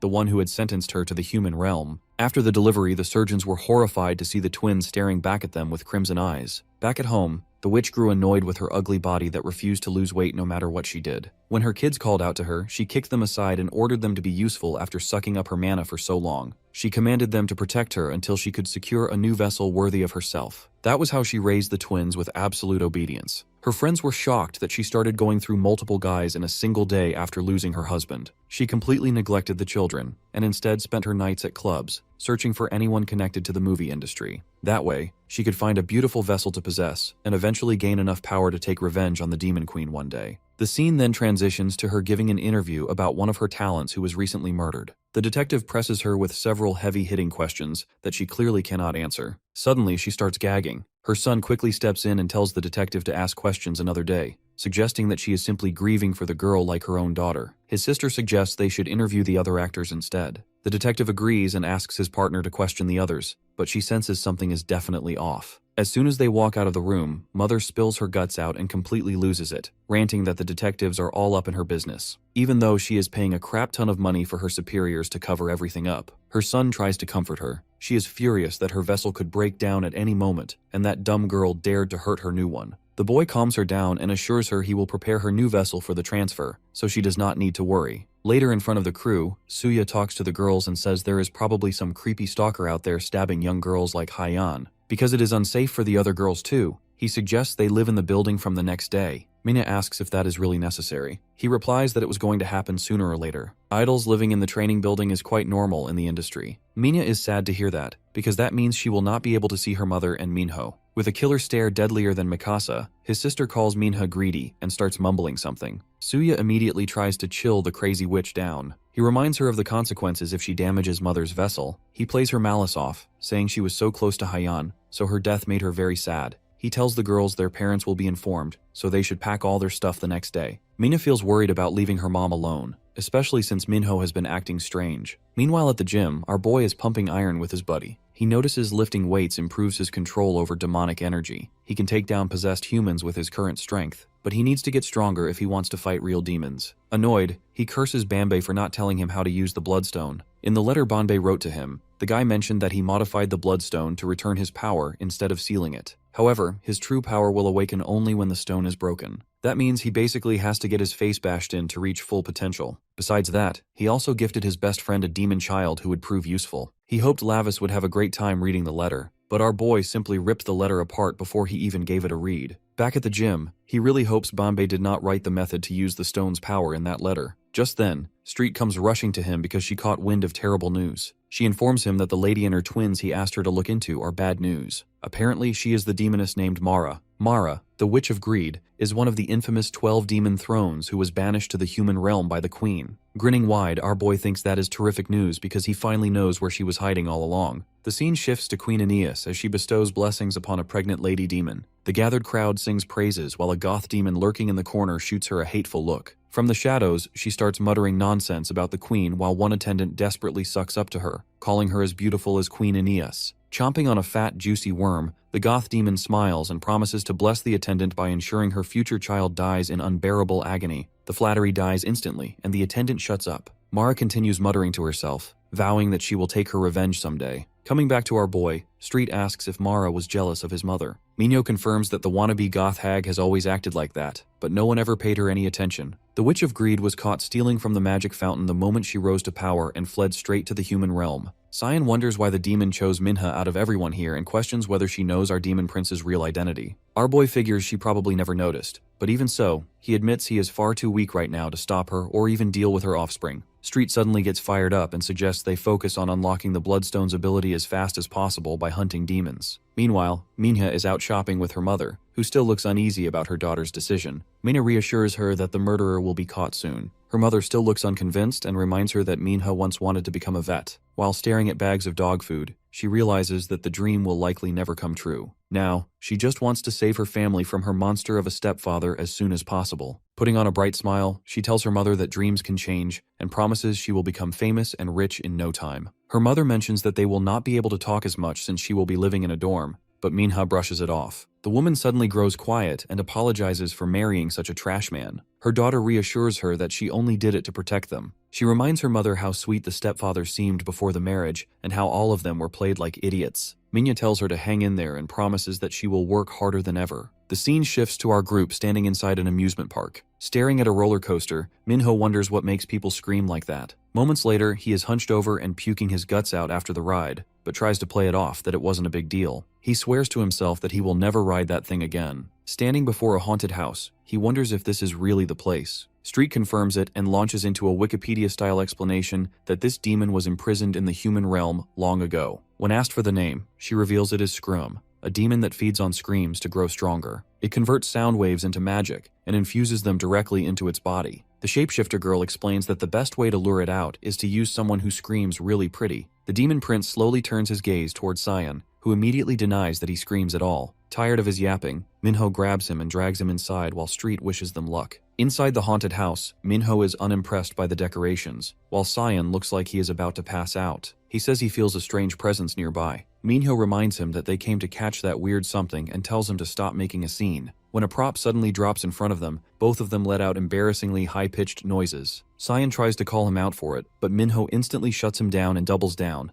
asking if that was really the nerd's first scream. From a distance, a demonic eye watches them as Cyan wonders if this is truly the fastest way to get stronger. Minho explains that the Bloodstone leaks magic little by little whenever it senses evil demons, so taking them down will steadily increase his power. At that moment, the demon finally reveals itself, drawn in by the sweet sound of screaming. Cyan panics as the demon lunges toward him, desperate for more of that sweet, succulent noise. The nerd asks if this is the gremlin they are hunting as Minho grabs the massive hand mid-swing and warns the demon not to touch his servant. Scroom shifts its attention to Minho and wonders if he is human. Our boy simply stares him down and mocks him, curious what kind of scream the demon will make instead. The demon questions what a mere high school boy like him could possibly do. Scream casually slaps Minho away and sends him crashing into the wall. That terrifies his buddy so badly that he starts screaming, which only ends up feeding the demon more power. He clicks his tongue in frustration, because only his left hand has enough strength to silence the monster. Our boy charges in for another punch, but the demon's ultrasonic blast blows him away again. His buddy Little Pipsqueak screams again and accidentally keeps fueling the demon's power. The prince shouts orders at the idiot to stop yelling and stop being such a burden if he can't be useful. The demon enjoys those eyes filled with terror so much that he says he wants to pluck them out and wear them as earrings. Our boy feels insulted that Scream thinks he is afraid. He throws another punch, but he fails to reach the demon with his inferior human body. Scream gets tired of playing around and grabs him. The freak grins wildly as he listens for screams, then tries to gouge his eyes out with a blade forged from those very screams. Our demon prince calmly bets that he will not make a single sound. Right as the blade strikes his left eye, something strange happens. Scream freezes, confused when shards of a red crystal spill out instead of blood. Suddenly, Lavis's power bursts free. He smiles wide, almost excited, because he can see everything much more clearly now. Banbei had modified the Bloodstone to release his true power once it was destroyed. He feels pretty pissed at Banbei for setting such a cheeky condition like that. Scream is shocked that his blade failed to pierce a mere human eye. But our boy's next attack makes it painfully clear that he is not human at all. After pushing the demon back, he orders Cyan to scream as loudly as he can. His friend does not understand why he wants to boost Scream's power, but he still trusts his best bud without hesitation. The pipsqueak yells at the top of his lungs. That shout powers up the demon immensely. The monster grins in delight, thinking his enemy just made a stupid mistake. Our boy calmly reminds the fool that he slows down right after absorbing a scream. With that opening, he leaps forward with his full power unleashed and smashes his fist straight into its eye. The demon writhes in agony as he absorbs its evil energy to slowly reclaim his original magic. The demon's entire body disintegrates and gets completely absorbed into his left eye. The demon prince immediately feels his power surging through his body like a wild current. He is certain now that he will reach his peak in no time if he continues absorbing more evil energy. Cyan nervously asks him if he is feeling fine after taking a demon into himself like that. Thrilled and grinning, he tells his buddy he is more than ready to devour the next one without hesitation. Meanwhile, at the Nox agency, Minha is quietly escorted to her assigned room down the empty hallway. The psycho hoe coldly tells her to unpack her things and settle in. She adds that the girl is not allowed to leave the room unless she is specifically called for practice or work. Minya quietly accepts the order and bites her lip in frustration. But doing all this for the sake of her mother and little brother gives her just enough strength to endure. Observing her through a security camera, Mother completely loses her mind. The decaying witch is growing more impatient to transfer into her new vessel already. Suya promises that he will stay obedient and loyal even after she moves out of his mother's body. The scene shifts back to the amusement park as Street senses that something has changed. She immediately congratulates Lavis on getting his powers back and starts buttering him up shamelessly, swearing she will follow him for all eternity. Lavis tells her to cut the drama and just tell him where the next demon is so he can deal with the Witch of Greed as soon as possible. The next demon turns out to be Sheol, a creature that feeds on unhealthy lungs. Our hero grabs it by the head like a football and orders it to follow him.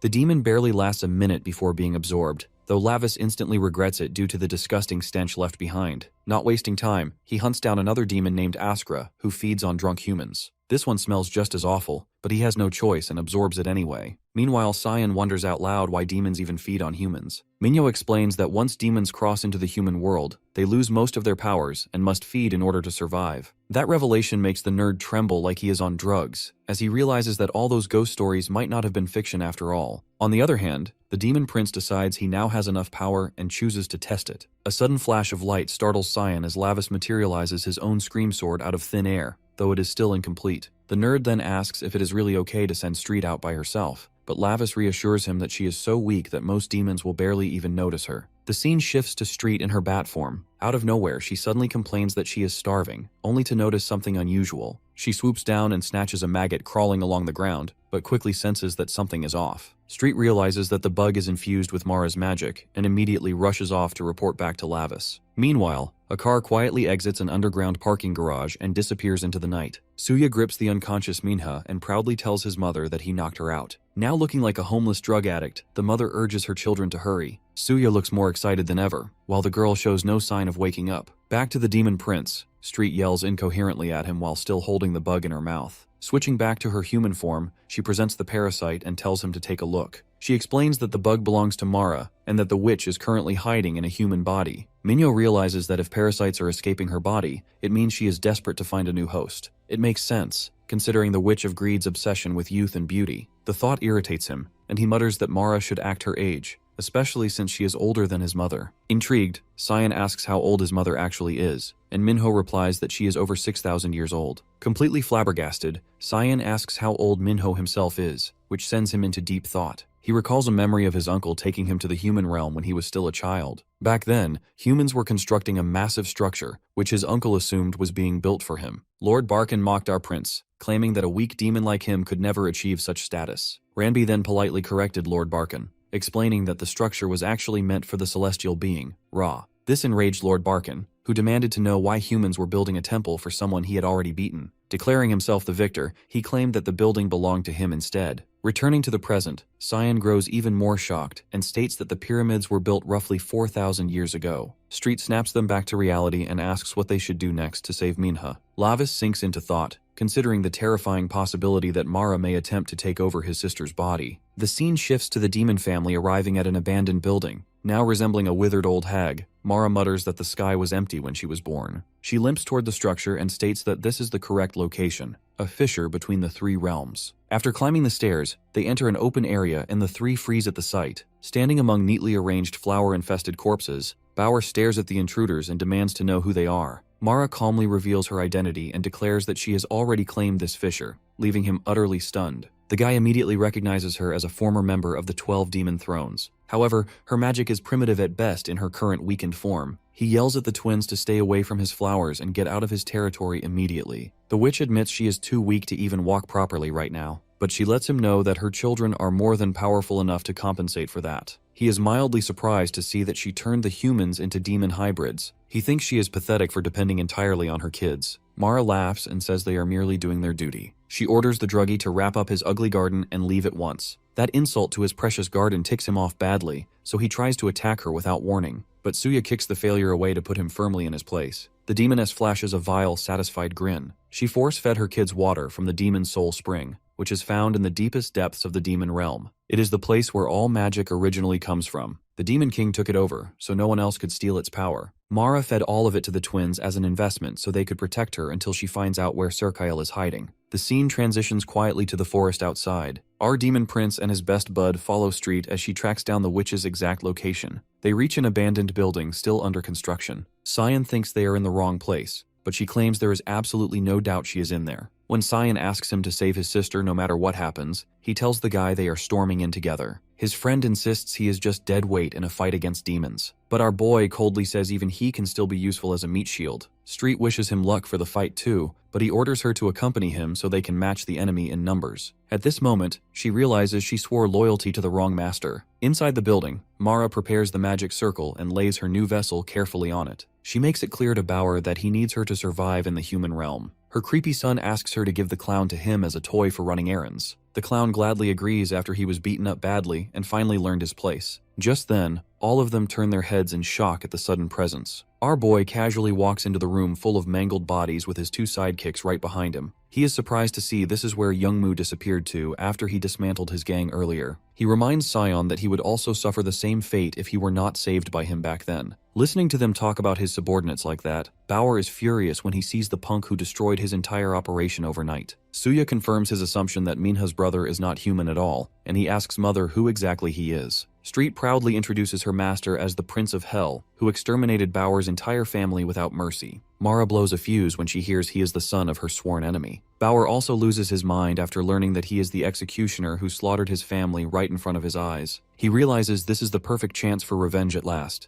The prince is merely a human in his current weakened state after all. Meanwhile, the jealous and delusional witch thinks the queen is so petty that she sent her own son to the human realm just to humiliate her even further. Our boy calmly analyzes the situation, quickly realizing he cannot take all three at once without risk. To lower the numbers, he orders Bauer the bastard to get out immediately. The guy starts talking trash back because Lavis is no longer the prince he once feared. But he instantly shuts his trap when the prince yells, telling him to leave if he does not want to die here. He orders the fool to tell the other demons about his arrival personally. They better behave during his stay, unless they want to be devoured alive. Bauer is dumbfounded at how he is still able to use magic in his human form. The guy makes a run for it and literally jumps out the building out of pure fear for his life. With that settled, our prince tells the withering hag that she is not allowed to just steal someone's body to feel young again whenever she wants. She goes completely diabolical when he calls her an old hag to her face. That furious shouting puts a heavy burden on her fragile body and makes her cough up blood violently. After calming down, she suddenly cheers up,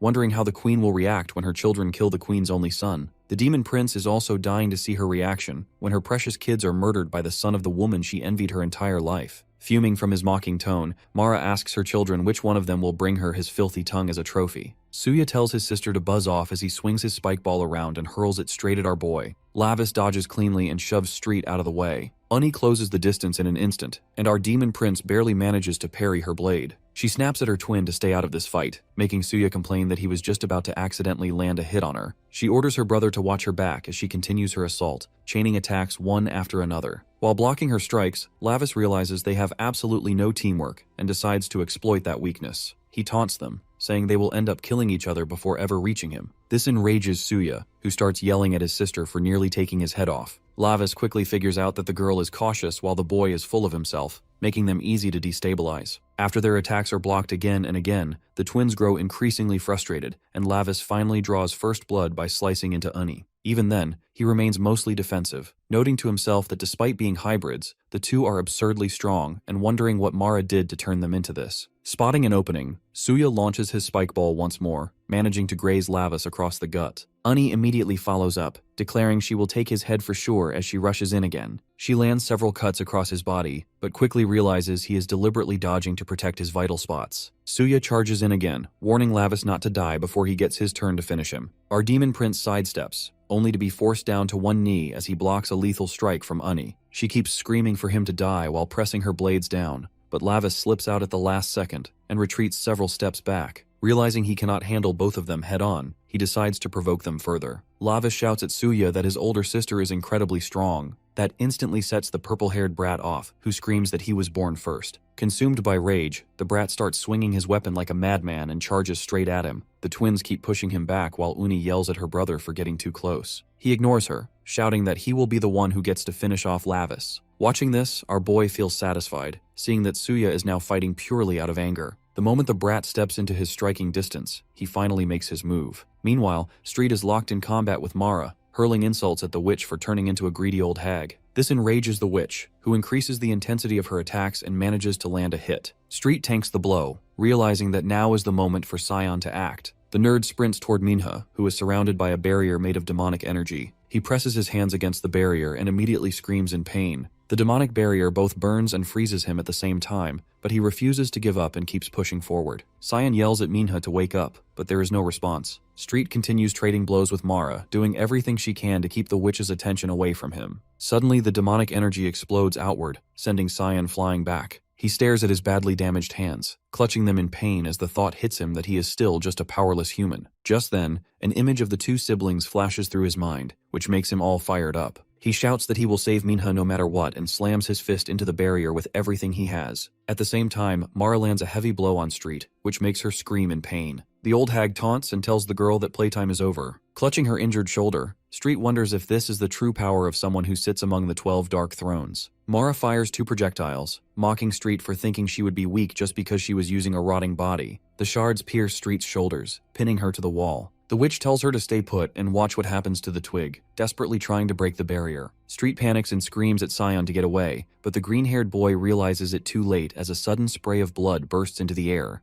Lim Sion crashed into the floor with Mara's filth covering his body like venom. She could melt the nerd and squeeze some nutrients out of the guy. Sion was completely stuck under the sentient filth. Mara lamented wasting too much time on useless things when the perfect vessel was free and open to enter before her. The Witch of Greed sang her disturbing prayer, calling the darkness to hear her demands and invoking the fulfillment of her oath. While the ritual proceeded, young Minho was being constantly hounded by the Dumb and Dumber demon twins. His scream blade and level of swordsmanship proved to be an impenetrable combo. Thankfully, Han Young and Han Su actively refused to work together. They saw each other as competition instead. While Han Young pulls ahead, Han Su was mysteriously captured by a magical lasso. He was dragged into the sidelines, constricted and gagged. His captor was none other than Jin Jae-hee. For some reason, she referred to Minho by his original name, Lavis. In the middle of all the chaos, the witch crawled over young Minha's unconscious body to puke her filthy soul into a new vessel. After being forced to take it all in, Minha opened her eyes, and her determined gaze was replaced by insanity. With the perfect vessel finally obtained, the senses of a fresh body hit different. Mara vowed to enjoy such beauty forever. By the looks of it, their mission failed. Sion, Strida, and Minho were unable to prevent the ritual. To make matters worse, the Prince of Hell still has his hands full trying to break free from the constant twin assault. Lurking behind the dark, Jae-hee intently watched Lavis's every move. She was love-struck by his new appearance. The demon who took over this body, Beltia, had to avert her gaze and focus on the tricky situation at hand. She was at a crossroads. If she steps in to help, Lavis will see her. Just imagining an interaction with him was enough to turn her into a shy mush. While his captor was busy with her delusions, Han Su tried to catch his twin's attention for help.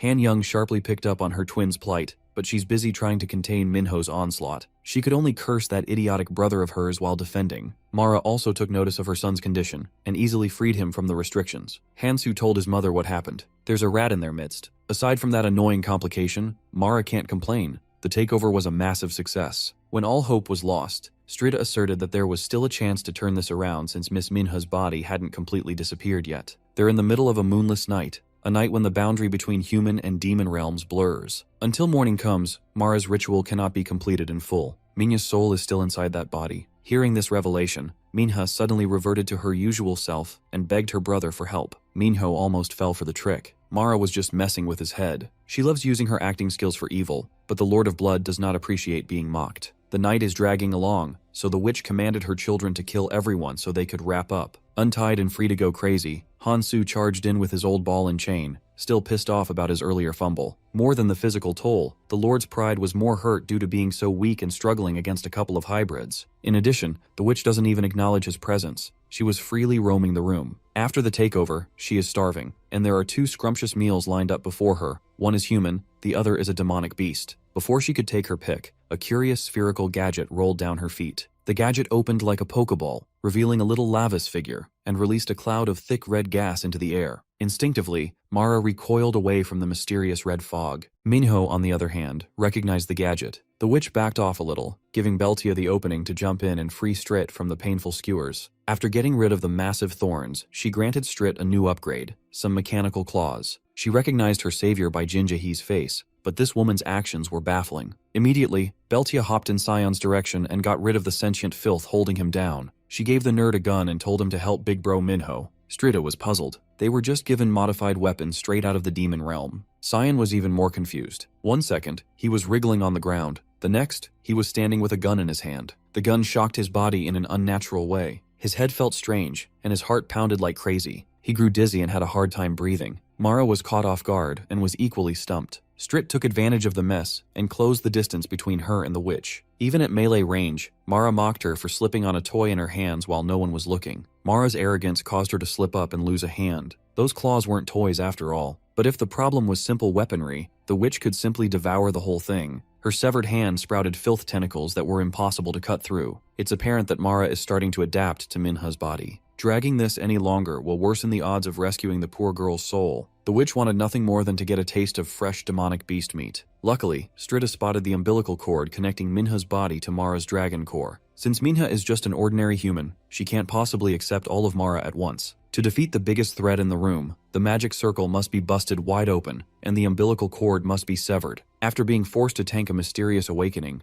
Lim Sion's breathing stabilized. He grabbed onto the modified gun tightly and assessed his current situation. He also focused on the dragon core connected via the cord and the incomplete ritual. If he could just eliminate the magic circle, an opening should present itself. Surprisingly, Sion's desire to do just that activated something in his subconscious. As if a switch was flipped inside his head, he was able to see the structure of magic circles. He immediately deduced that magic is just math and geometry. Every figure can be turned into an equation. Ultimately, any magic circle is nothing more than a mathematical structure. Sion took it upon himself to do some magic hacking to dig for a weak point in the circle. The core was a cubic polynomial, the flow of mana was an S-shaped curve, and the key is hidden at an extremum. Sion was going big brain mode. Strita, on the other hand, was being overwhelmed by the tentacles of filth. Still, no matter what, she resolved to buy the boy as much time as possible and trusted that Sion would clutch up. A few moments later, the eigenvalues were found, and the weak point was successfully dug up. He aimed the gun right at the magic circle's local minimum and brought about its destruction by pulling the trigger. It wasn't your run-of-the-mill weapon. This handgun packed the punch of a magic laser. Combining the focused blast and perfect aim, the protective spell was effectively shattered. The explosion blew Mara away. When she realized that the magic circle was breached, the witch looked absolutely livid. Sion was still reeling from all the number crunching. He did his job, and he did it well. It's up to his comrades to close this out. Mara was put in an awkward position. Her entire body hasn't finished the transfer yet. Strita didn't waste a single second and jumped right on top of Han Youngju's rotten corpse. With her newfound sharpness, the demonic beast tore what's left of the demonic CEO apart. Mara didn't appreciate the interruption, so she swatted the nimble, shape-shifting cat away. She ran towards her mangled original body, desperately trying to put the torn-up flesh back together. As she slowly stood up from her knockdown, Strita recited a chilling tale of greed that ultimately ended in filth. Standing behind the witch, Lord Lavis held the hybrid demon twins as pathetic captives. It's time to burn the greed and filth together.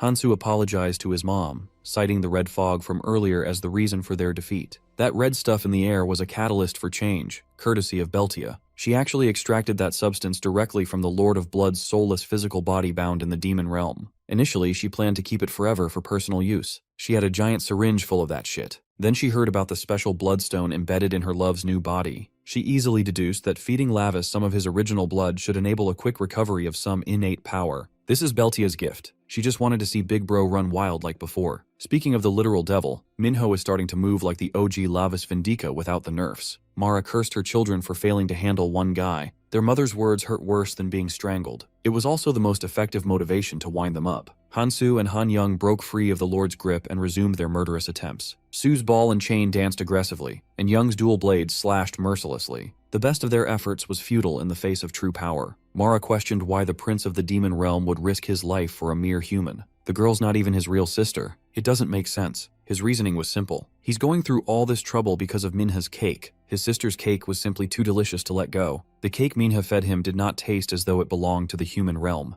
It had a flavor found only in the heavenly realm. For the uncultured, this man's reason didn't even make sense. He's a demon talking about the taste of the heavenly realm. If the twins just gave each other cake from time to time, perhaps they would understand. But since they chose to continue hounding the prince of demons, their blood shall spill. For every droplet he tasted, Lavis grew more emboldened. You see, the twins weren't always like this. Little Han Young used to be a perfect student academically. Little Han Su was extremely diligent when it came to housework. No matter how hard they tried to be good kids, all they ever got from their mother was insults and cruelty of all kinds. They lived their young lives desperate for mommy's praise and approval. One day, the family of three went out to a cafe. As usual, their mom saw a young, pretty lady, and the bitter hag started berating her in secret. Little Han Young interpreted her mom's immature outburst as a problem to be solved. The kid ran towards the pretty lady and deliberately tripped, spilling the drinks in her hand into her white top. Han Youngju played the part of a concerned and apologetic parent while pushing her daughter out of the scene. As soon as they were out of the cafe, the polite mask melted, and Han Youngju's sinister smile surfaced. For the first time since she gave birth, the witch lavished Mara with compliments and praise while hugging the little girl tenderly. Seeing Young's awful actions get rewarded with sweet validation, Han Su swore to take care of the next annoyance. Tormenting pretty people that mom doesn't like gives the twins a sense of purpose. If they hurt the people mom hates, they were showered with praise. This way, the witch brainwashed her own kids to be obedient little slaves. Anything mom says is of the highest importance. When mom says kill, the child must say yes. By deleting problems in a bloody fashion, the poor twins were able to receive Mara's fucked up version of love. It was a disturbing way to live, but the demon prince respected Mara's long game. He's being forced to reckon with the product of such a cruel parenting method, and it was troublesome. Even now, the twins are still competing over who gets to kill the target for mommy's little reward. Brandishing his blade, the prince reveled at the oddities of magians and demons. In a single smooth movement, he painted the floor with hybrid blood by chopping off one of Hansu's arms. Mara took note of the change in Lavis's eyes. She's seen something similar to his unbridled confidence and power before. Right now, the prince is moving like his uncle, the progenitor of violence, Barkin. Missing one of his limbs, Han Su rolled around the floor in agony while his sister cursed him out for being an idiot. Provoking the twins even further, Minho implied that Han Su must be the little brother.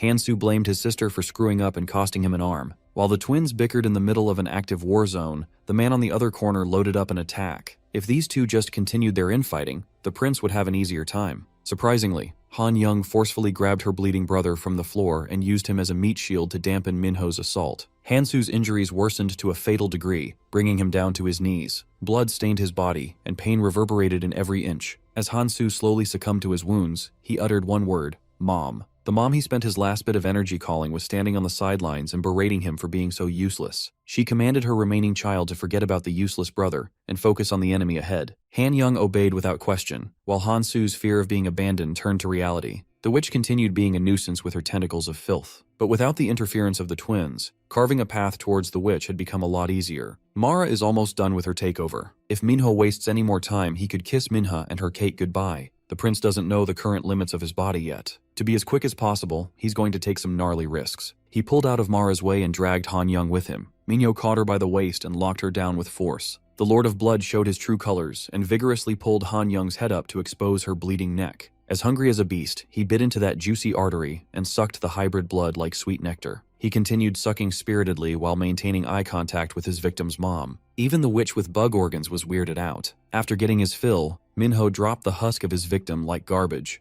This is the method he devised to absorb as much blood as possible to test his body's limit. Han Young charged him up with a decent bit of power. Amplifying all that juice in one burst of supreme speed and martial prowess, he charged forth. Unsettled by the prince's abnormal strength, Mara augmented her tentacles for more defense. It was utterly useless. Minho sliced and diced through the slimy obstacles like a butcher. All Mara wanted was a fresh body. She never meant to tangle with a real demon. Despite his menacing appearance, Minho's body is actually on the brink of shattering. Every move he made felt like being torn apart alive. Regardless of the pain, he loved the chaos and the killing. After overwhelming the witch with sheer force and lunacy, he was poised to strike at breakneck speed with killer precision. Mara has been preparing for this night for years. All of her efforts are going down the drain, mainly due to one man. That man made her kiss the ground by force, putting the witch in checkmate. At any moment he could break her neck, but he couldn't. Mara is still using his sister's body. At least all of her foul-smelling lifelines have been severed already. Minho laid down a deal. If Mara agrees to come out of Minho's body, Minho promised to spare her wretched life. To convince her that he wasn't bullshitting, Minho swore upon the name and honor of his father, the great demon king, that his words were truthful. The witch figured that this boy must be wary of her capability to self-destruct. Losing the perfect hose is a pity, but Mara could always find another vessel as long as she comes out of this alive. Surely the blood of the demon king wouldn't lie and besmirch the honorable royal name. So, she dared him to drop the sword, and then they could agree on a deal. The scream blade disintegrated, melting back into his body. He lived up to the end of the bargain. It's Mara's turn to live up to hers and leave. She held her throat, feeling uncomfortable movements from inside. As soon as that mischievous grin surfaced, the witch tried to catch the demon prince with his pants down by bolting out of the vessel like a bullet. Minho laughed at such a foolish attempt. He had already expected something like this, and prepared his demonic hand to respond to any sudden movements. The demonic arm made it impossible for the witch to slip out in her filthy original form. For someone who used to sit in one of the 12 dark thrones, Mara fell for such a simple trick. Honestly, Minho had no idea how to get the witch out of his sister's body. He was just bluffing all along. He even swore upon his family and his father's honor. The thing is, Lavis doesn't care about his bloodkin. He only needs to protect his own honor. While in her unsightly partial form, the witch felt real dread for the first time in a while. She even resorted to desperate pleading, but Minho continued yanking her out until Minho was cleansed of the filth. Surrounded by the flower farm of corpses, he held the Witch of Greed's life in his hand. Mara tried to bargain, promising to do whatever his heart desires in exchange for mercy. At that point, she was truly willing to do whatever it takes to cling to her pathetic existence. Behind Minho, Han Young wobblily stood up, having miraculously survived. The hope and brutality sparked in Mara's eyes as she beckoned her little girl to kill Minho. Han Young mustered every bit of strength left in her body, but was stopped short by a fitting intervention.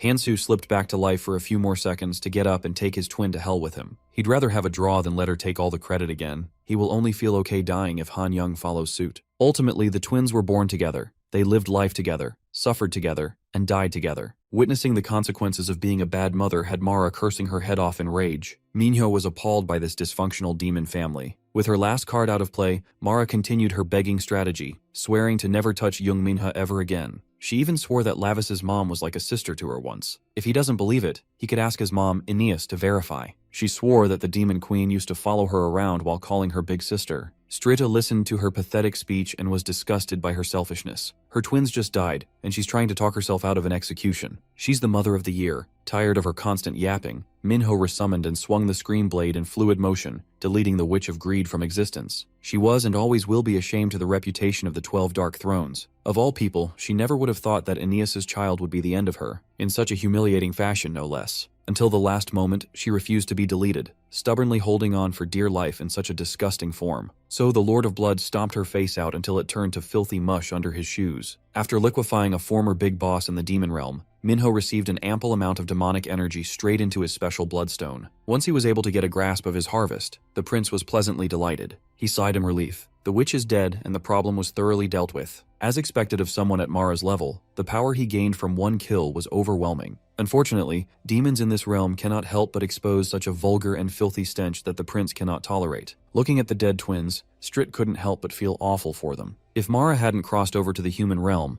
they could have probably lived a happy life with their real mother. They'll never know for sure. In this world, even without demon parents, a child could be in danger because of a parent's greed. With the enemies taken down, Beltia stayed for a few moments to steal some glances at the love of her life. Minho already knew where she was hiding and what she was doing. When she was called out, she pretended not to hear his orders to come out. As soon as he referred to her real name, Beltia, Stritti recognized that their savior was the demon realm's legendary weaponsmith. Beltia was the youngest daughter of the Murtano family. She received all the love and favor for being born as a weapon-forging god born once in 3,000 years. With all her prestige back home, she actually dared to follow Lavis to the human realm. She insisted that she was just following Vanby's orders, and she'll be leaving right away now that the surprise is over. Beltia was infamous for her recklessness and arrogance. She was also notorious for being Lavis's hardcore stalker. That Vanby bastard must have intervened and put Beltia's soul into Jin Jaehee's body. With all the external variances being added out of his control, Lavis's life in the human realm is bound to get crazier.